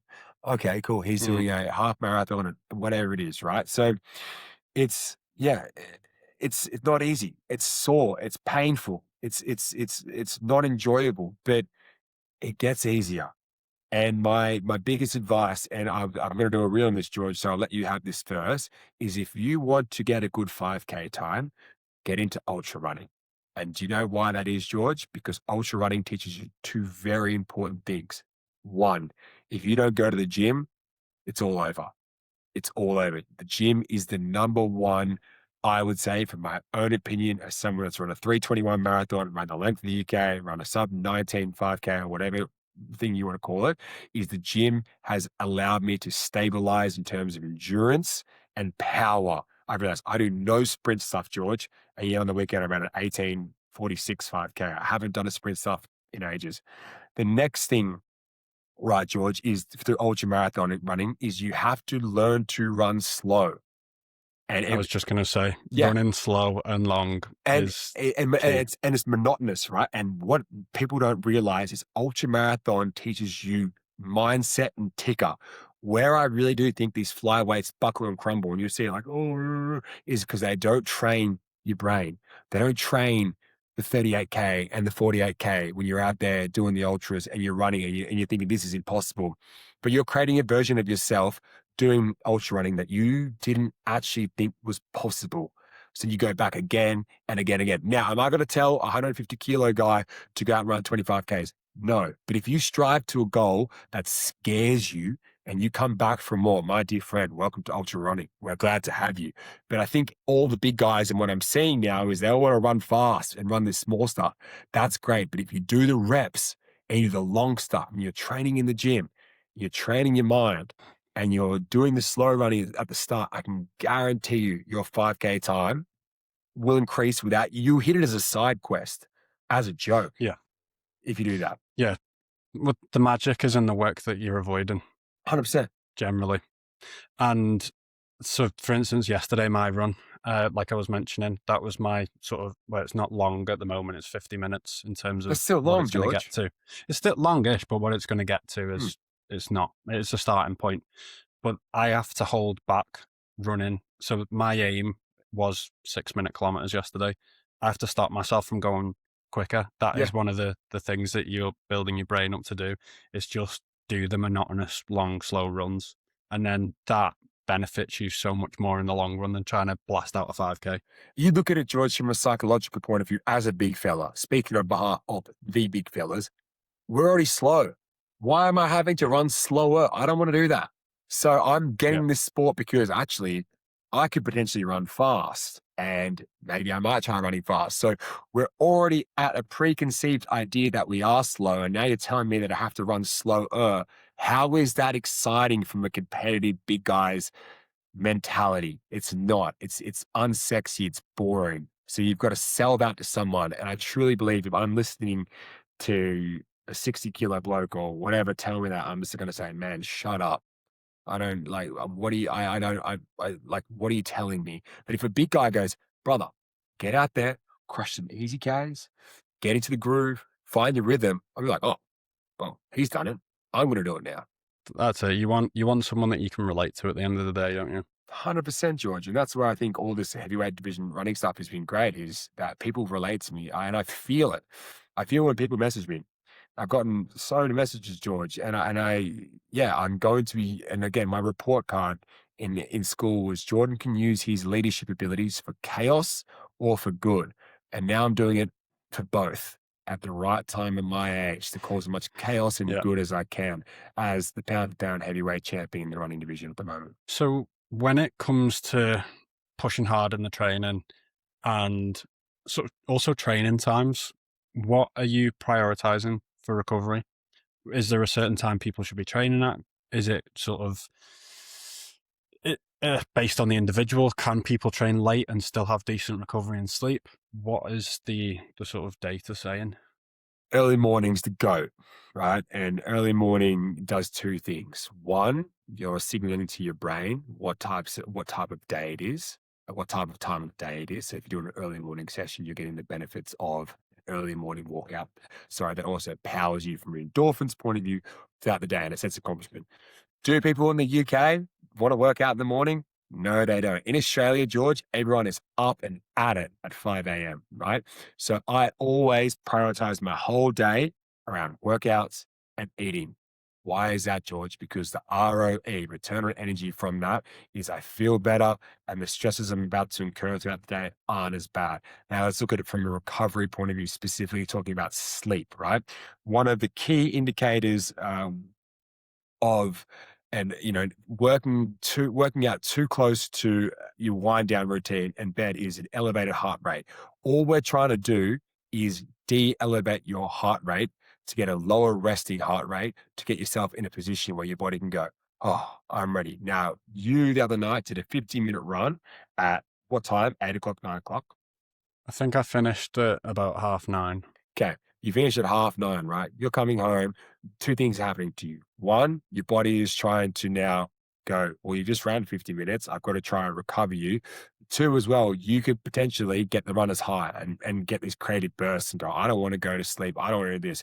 Now, if you get that all done before your work day, if you've had a long work day, you've had a disagreement with your boss, partner, whatever it looks, you've done the work already. You've built the sleep pressure in the morning session. So whatever happens, it's free. It's the 3, 4 o'clock slump where you're going to have a can of neurotic and you're going to, oh, actually, maybe I've got to go work out after, but I'm really tired. But then actually to get myself up, I've got to have a protein bar or a chocolate bar. And then, oh, I'm pretty tired still. What type of energy are you bringing to a session? I've got a theory of mine, George, that sleep powers the life that you want to live, and the life that you want to live powers your sleep. Now, there's an interesting thing about this is that you're still going to get to the life you live, whether you sleep well or you don't well. It's just going to take a little bit longer, right? But if you can do the hard work, and it is the hard work, everyone always talks to me, George, about this discipline and consistency. I'm going to tell you the difference between the both. Consistency is doing a 5K every day. Discipline is doing a 5K every day at a time that you know is an inconvenience to you, but gets value out of it, right? So I try, George, and I've experimented with this. I try to get out and do a 5K by about anywhere between 6 to 6:30 every morning. And that's purely to battle my demons, but build sleep pressure. And I know that I've completed that. I get a sense of accomplishment. Then I go to the gym after. And I know people in the UK will go, oh, but Jordan, it's hard for me to be able to get to work. And I get that. I really do. But if you want to get the best out of your training, working out in the morning is the hardest but most rewarding things to do. And also as well, George, from a sleep perspective, if you're a late chronotype, so someone that enjoys staying up later and waking up later, it's really hard. It is. I'm not doubting that. But at the same time, the reward from it is massive. I feel like I've got a bit of a mix of the chronotypes because I don't mind getting up early in the morning and I do also like staying up late at night. But when it comes to working out, I need the calories in me to get me going to lift. So if I've tried to go to the gym in the morning, I'm not a fan because I don't feel as strong as I do in the evening when I've got more calories and energy in me. So I've always tended to train later at night. So I train from about 7:30, 8 o'clock until 9 p.m. Yeah. and then probably go to bed for about 11. So there is a good 2 hours gap. between me finishing a workout and then going to sleep. I Yeah, if don't you're know if doing that's long if you're enough. doing the workout, George, and you're not, you're not max repping every time, for you, well, you're pushing to fail, I should say, is it's all to do with how high you're going. Like if you're doing a high intensity workout, 2 hours before bed, you're going to have some residual increased heart rate. There's no doubt about that. And how you recover is so different to how I recover. And what does your wind down process look like? And I have a question for you, George. It's a very general question to see what type of chronotype you are. If you could sleep in on the weekend, would you do it? I physically can't. You physically, okay, you physically can't. No, yeah, so I will wake up. So even if I go on a night out, so say if I get in at 3 in the morning, obviously not good for sleep, Yeah, but it happens every now and again. of course, mate. You got to If live I your get in life. at if I get in at 3 o'clock in the morning, 4 o'clock in the morning, I will still wake up at about at latest maybe 8 or 9 o'clock. So regardless on a weekend, I generally can't lie in. I Yeah, will wake up that's great. at latest And eight that, 8 o'clock. and that's great because then you're not shifting your internal body clock. You're not shifting your circadian rhythm. Where people tell me all the time, "Oh, Jordan, I want to sleep in on the weekend." Okay, so if you're wanting to sleep in on Saturday morning and Sunday morning, why do you think Monday morning's so hard? You've changed around your system Mm, for 2 mornings yeah, worth of sleep, right? And I tell people it's so hard. I tell people even if you go out and have a big night, get up at the same time and then get a nap in the middle of the day. Get a nap in. Naps are see, I'm great. a power through. Yeah, you power through it, I which is power through. it's great, Yeah, right? But some people need to have naps. But what people don't understand is naps also then reduce your sleep pressure for the night. So if you nap too close to your bedtime or your wind down routine, people go, "Oh, but Jordan," that's why everyone gives generous advice. Don't nap later than 2 o'clock. Okay, well, if you do nap later, then I'm going to tell you to stay up later. But yeah, people get frightened because they give themselves bedtimes. I don't give people bedtimes. I give people periods of times when I think that their body is able to process that they're ready for bed. But if I tell you, George, go to bed at 11 o'clock, what's the first thing you're going to do about it? You're going to stress. You're going to say, oh, yeah. I better go to bed by 11 o'clock. There's so many other factors in it. People always ask me, well, Jordan, if I go to bed at 9 o'clock, well, I'm like, it's not how it works. You need to anchor the same wake up every time, every day. Because when you wake up the same every time, your brain's going, okay, how am I going to get you back to sleep?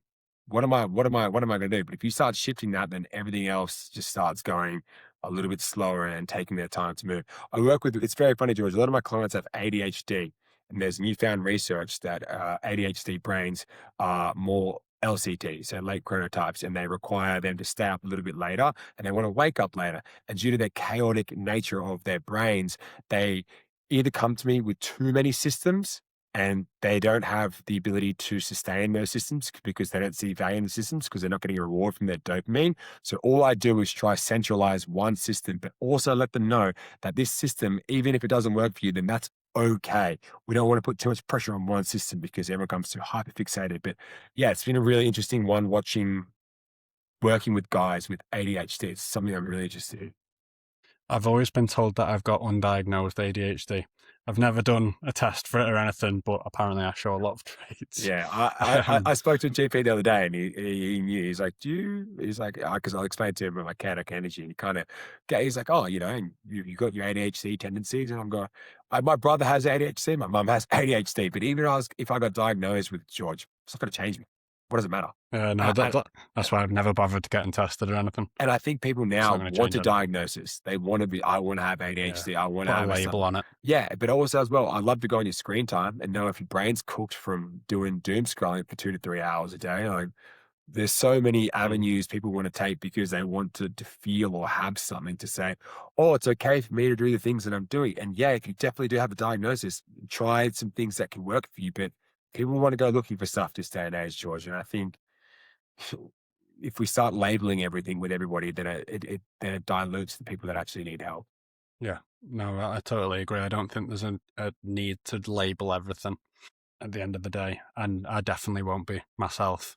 So to kind of wrap it up then, what would your top three sleep tips be for the listeners that they can sort of start tonight? Yeah, the biggest thing, George, is anchoring a wake up time is crucial, right? And anchoring a wake up time is not a time where you've seen a reel and you've gone, I got to get up at 5 a.m. and have a cold plunge and put banana skins on my face or whatever it is, right? It's a wake up time that is supported for you to not feel stressed and anxious getting to work and allowing yourself to process the night's sleep that you had. And if you want to go out and do a 10-minute walk or whatever it is, you factor in all these movements. But the anchor time is the most important thing that you can do. Next is building sleep pressure.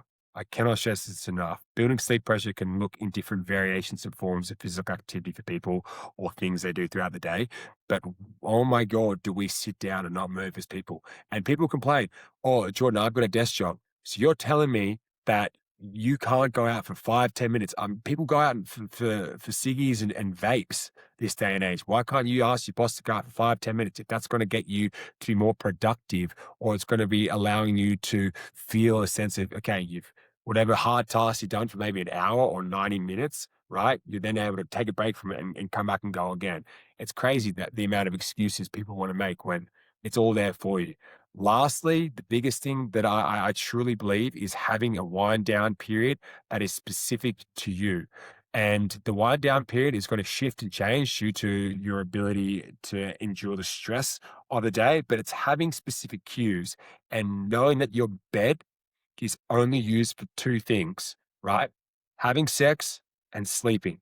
And people of this day and age, if I say this to you, bed, sleep, bed, sleep, bed, sleep, what are you associating bed with, George? Sleep. Perfect. Now, if I do this, bed, doom scroll, read book, TV, sleep. Bed, doom scroll, read book, TV, sleep. What does your brain think? Too many things. Too many things, right? And people tell me, oh, but Jordan, I want to, no, when I go to bed, right? I go to bed, George, I look at my bed and I go, oh my God, have I deserved this today? And this room is for me to catch those Zeds. I'm going to be out cold. So people need to stop using their bedroom for other things and stop just going, oh, but I might just scroll on my phone for half an hour, because you're associating a bond now that that bed is not used for its sole purpose, which is sleep. Sleep. Yeah, 100%. And they're really good starting points. So once someone has used those three top tips, how can people start to track their sleep quality? What should they be looking out for? Or is Yeah. it just a case of, I'm not tired today? No. It's there's so many variables, George, and I'm actually working with a company at the moment called Flow Bio, and we're working on my sweat after exercise and everything as well. People don't realize how dehydrated they are going to bed, right? And they think being dehydrated is just drinking water. It's not replenishing with electrolytes, salt, whatever it is. So the way you can, from a subjective point of view, is two things are happening. One, if you start to wake up before your alarm, means that your circadian anchor has happened. Circadian rhythm has been anchored. Sorry. Two, when you wake up, George, and everyone wants to be able to bounce out of bed. But if you wake up and you don't have sleep inertia, you start feeling a little bit more clearly, you're not as foggy in the morning, that is a sign that your sleep quality is strong. You can't rely on trackables, George. In what world, the gold standard is to strap an EEG on your head, which looks like a spaghetti monster, right? To track your brain waves. How the hell do these devices track your brain waves? Is there a use for them and to be able to understand your sleep quality? Maybe, but I think people are too reliant on them and they want to cope with them all the time because they want to tell themselves that whatever habit that is probably inhibiting them from sleeping is okay because we've told them they got 2.5 hours of REM sleep. So you want a good quality night's sleep, you have to understand the basics of a circadian rhythm first. And also as well, your chronotype, which is you'll get from your mum or your dad, plays a massive factor into how your body functions from a sleep perspective. I had a Whoop for a little bit. I think I got rid of it after the free trial because basically it was telling me either I was tired or I wasn't. And I already knew that from the fact of waking up. And then it starts setting ridiculous like sleep targets. Like you need 13 hours of sleep tonight. And it's like, how the hell am I getting to 13 hours? George, when I was running joggle, what time do you think Whoop was trying to put me to sleep? It's probably about 5 p.m. or something ridiculous. 6:27. 6:27, right? So Wow. if you did a hard day strain and you strained for, I think the maximum is 19.9, right? And your normal bedtime in the real world, not the ideal world, normal ideal bedtime window, I should say, is 9 till 10 o'clock. And then all of a sudden you're getting an alert on your phone to tell you to go to sleep at 7:37. What do you think that's going to do to you? People that are Yeah, you're just novices when stressing about it. yeah, people that are novices that go, I want to help out my sleep. I think Whoop has a place. I think checkables have a place. Yeah. And I just think that it's the knowledge. I'm again, I have dealt with people that know in infinite more knowledge than me with sleep. I am a speck into where they understand. So how the hell are we then transforming it into devices after these people have been doing it for 25 years to then go, actually, let's listen to my Whoop and my Whoop coach to get me a better night's sleep because I now am seeing that my deep sleep has decreased by 45 minutes. So I better go to bed at 5:30. Yeah. No, exactly. I think it just puts fear amongst people that are relying on them far too much. It's entry level, George. It's a thing to do. Oh, Yeah. I see people with a Whoop and I always speak to them. I talk to anyone, George. I go, oh, I see you got a Whoop there. How's your sleep going? They're like, oh, I'm like, I tell them I'm a sleep coach and they've really invested into what I'm saying because I know that they've got a Whoop, so they're doing something about their sleep, right? But I think if you are someone that hasn't done physical activity before, you don't really understand recovery. I think these things can be extraordinarily dangerous because they give generalist advice based on your heart rate. Now, I have seen times that I've been sick and my HRB's dropped, and I've gone, okay, cool, that's really cool that it's been able to understand that I had high stress levels throughout the night, and I probably have I probably have a cold or whatever it is, a flu, and I think that's really cool that it can hit those markers. But in terms of sleep itself, there's no way it's knowing from when you go to N1 Yeah. to N3, whatever, deep slow wave sleep you're having, unless you're going to put something like that and chuck it to your head, which then is just not going to work, George. You can't rely on them. No. Well, I think as well, people get a bit confused about the data because sometimes you could feel really well rested and able to go at it, but your Whoop's telling you, no, you're tired. You should probably have a lighter day in the gym, but you feel ready to go. And it can be the opposite. You could feel absolutely awful, but the Whoop's saying, go on, go smash a workout. That's what I mean, George. But I've got 6 months of hard collated data inputted, right, from my Garmin versus my Whoop every morning.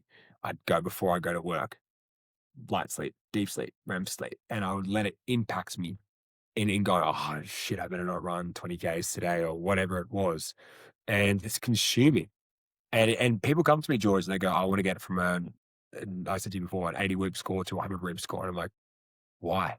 What do you want? Oh, because one of my clients, I helped him, really good fella, helped his sleep by confiscating. I'm never going to give it back to him. His aura ring. When I took it off him, guess what happened? Started sleeping better because his aura ring was producing doomsday results. Not worth it. Start overthinking it and everything like that. Shocking. So what have you got upcoming? I know we spoke about the heavyweight run division. What can we expect from you over the next couple of weeks or months? I know everyone wants me to keep defending my title week in, week out, which I would love to do, George. But as I said, as a joke, I am doing the thick and quick stuff, as I've coined it. Right, I am an ultra marathon runner. On the 7th of March, I've got my first backyard ultra, and a backyard ultra is 6.7 kilometers on the hour every hour until the last person wins Wow. Where's that? in Kent, of all places. So I'm going there with my girlfriend and one of my mates as well. They're going to be my crew. So it's like a pit stop.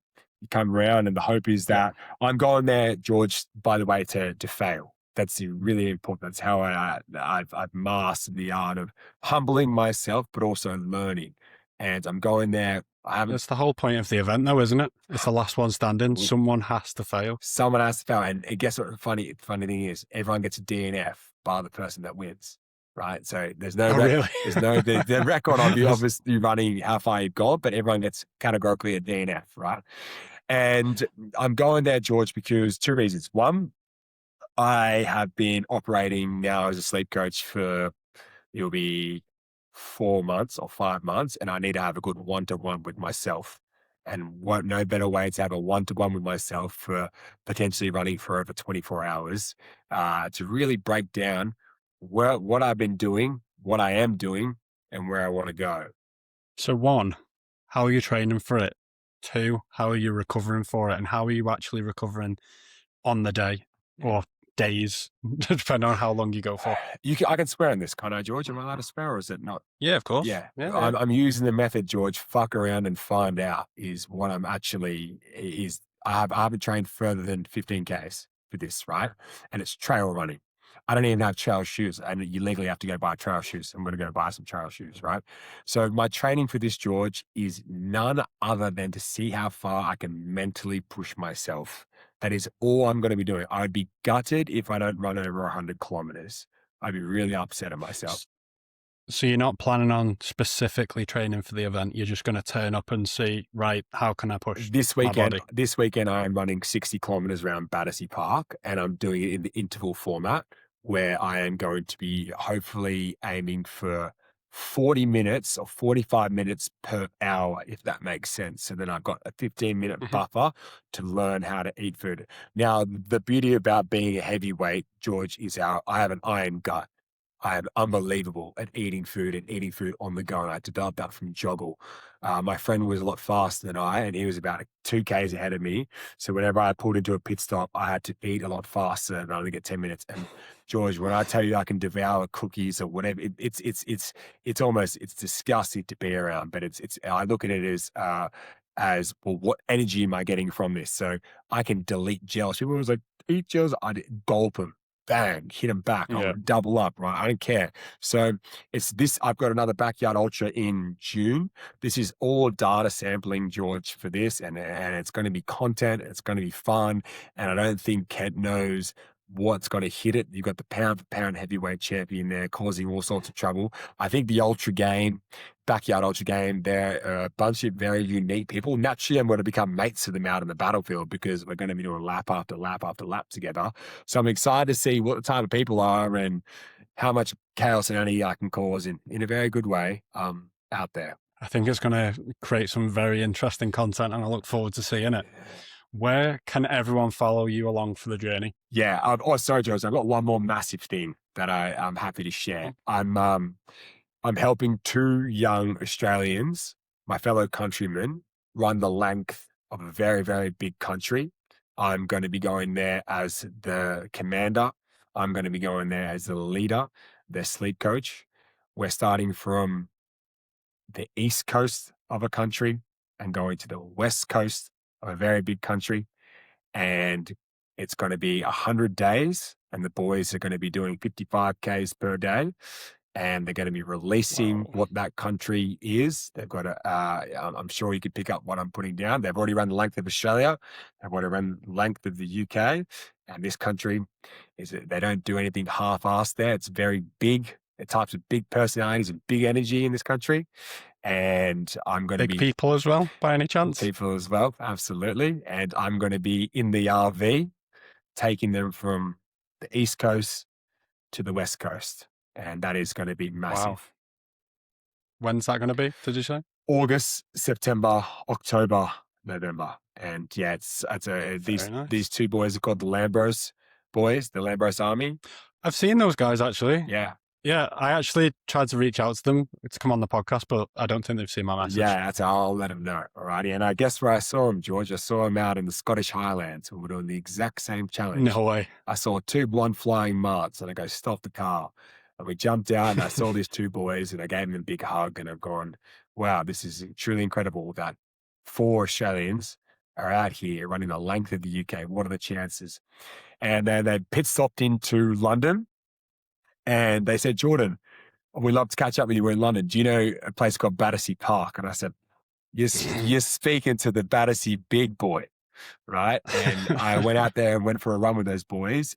Those boys, what I saw, George, is they're doing a lot in the cancer space. I saw them create a community of about 40 or 50 people came out for that run.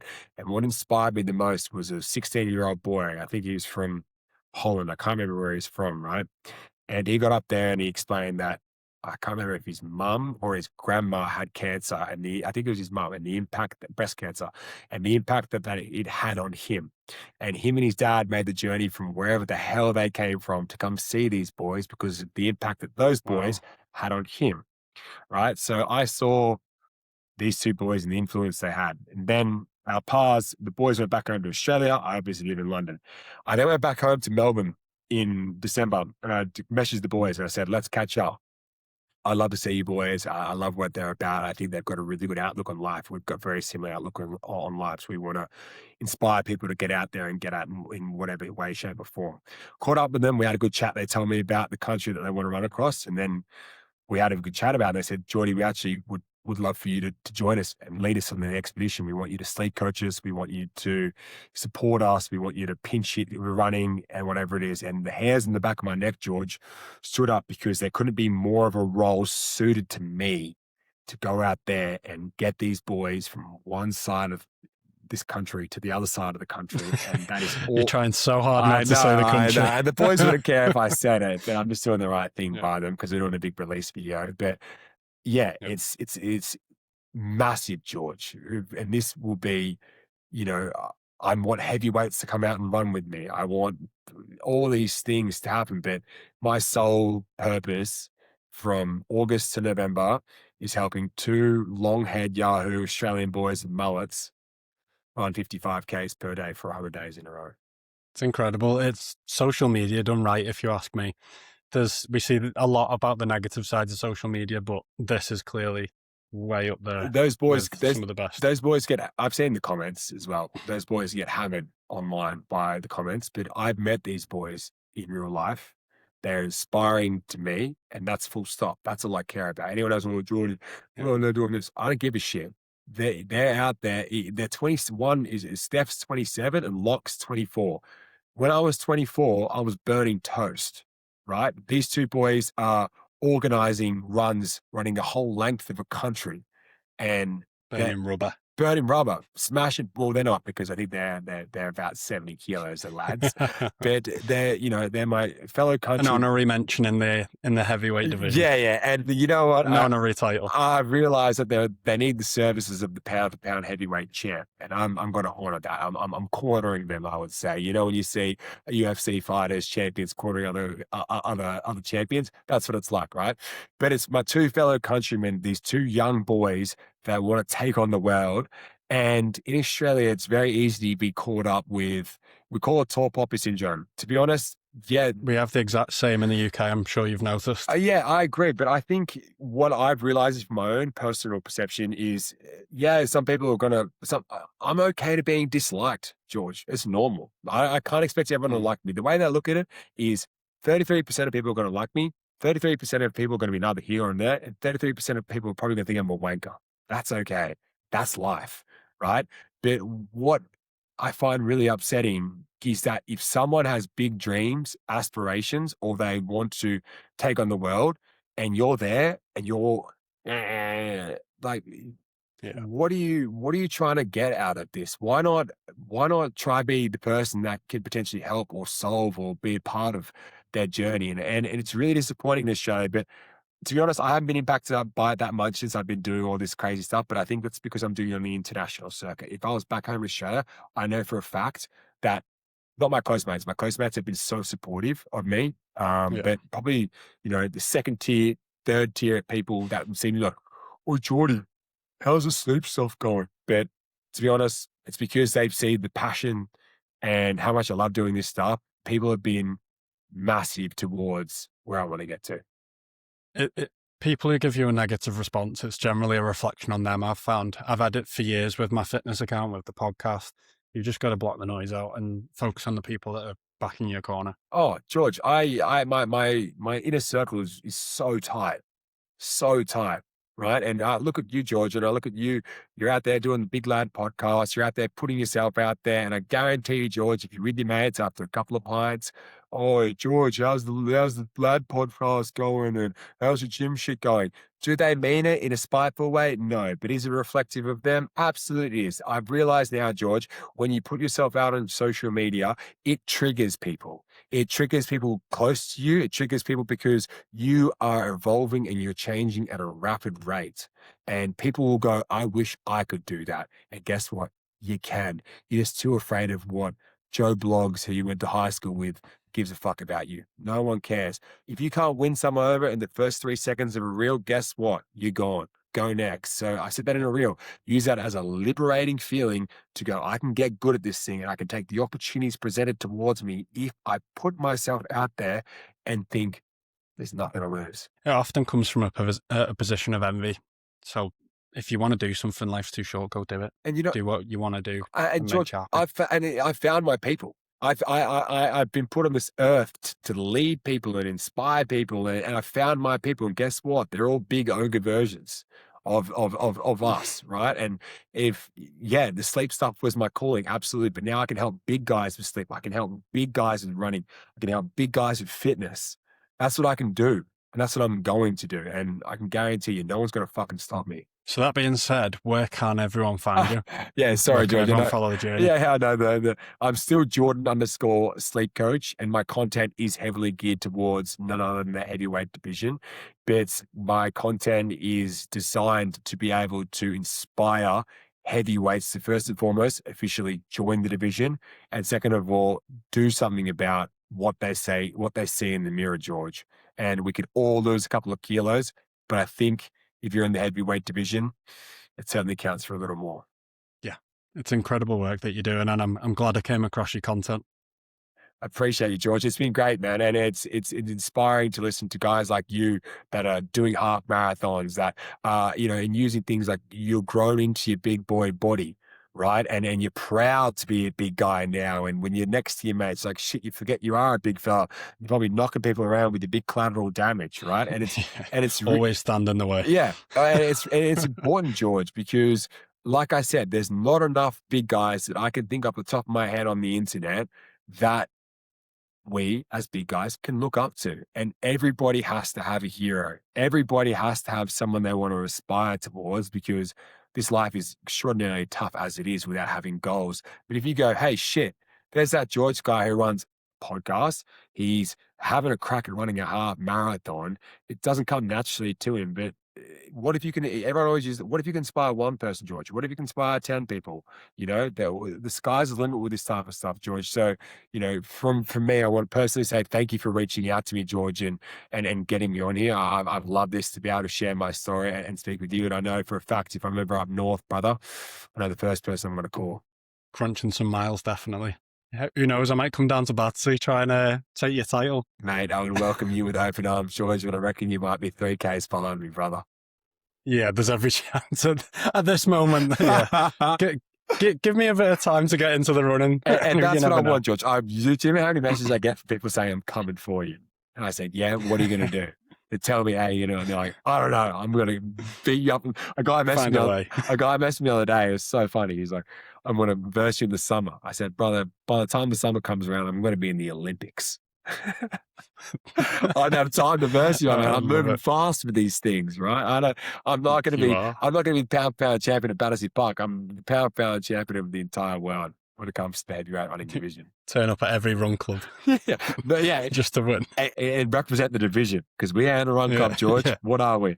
Exactly. A division. We're big boys. No, Jordan, thank you very much for coming on the podcast. I appreciate your time. Appreciate you, George, mate. And yeah, I can't stress if you are a heavyweight and you're feeling a little bit lost about where you want to get to and you want to live a healthier lifestyle, please reach out to guys like George or reach out to guys like me. We can at least point you in the right direction of a community of big boys that are here to cause a bit of chaos and anarchy on the pavement and live a healthier lifestyle. Let's get it done. If you've enjoyed this episode, drop a like. If you're new, subscribe, and I'll see you in the next one. See you there. Appreciate you, George.